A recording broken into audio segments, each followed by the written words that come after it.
I want to take a few minutes to think something through with you. A lot of leaders I work with tell me they want their results to change in a meaningful way. Not just have a solid year, but actually move the needle. But when we start looking at the goals they've set, they often sound very reasonable. Increase this by 10%.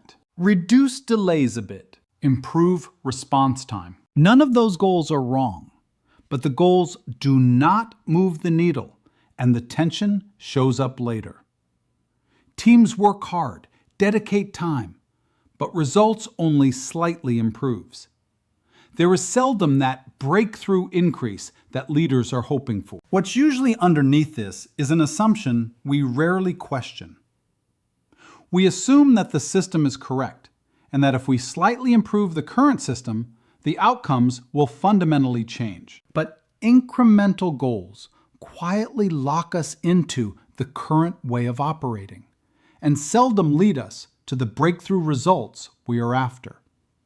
They push us to optimize what already exists, instead of asking whether we need to do things differently to get the results we want. I've seen what happens when leaders pause and ask a different set of questions. Not, how do we improve what we have, but, if we were designing this system today, knowing what we know now, and aiming for the results we actually want, what would it look like? That question changes the conversation.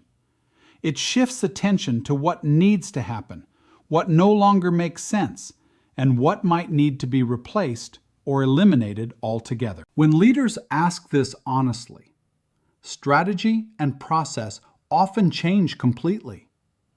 Not because the system didn't work before, but because the conditions changed, experience changed, technology changed, and the results you're aiming for are different. So the question I'll leave you with is this: are you trying to get different results by refining yesterday's design?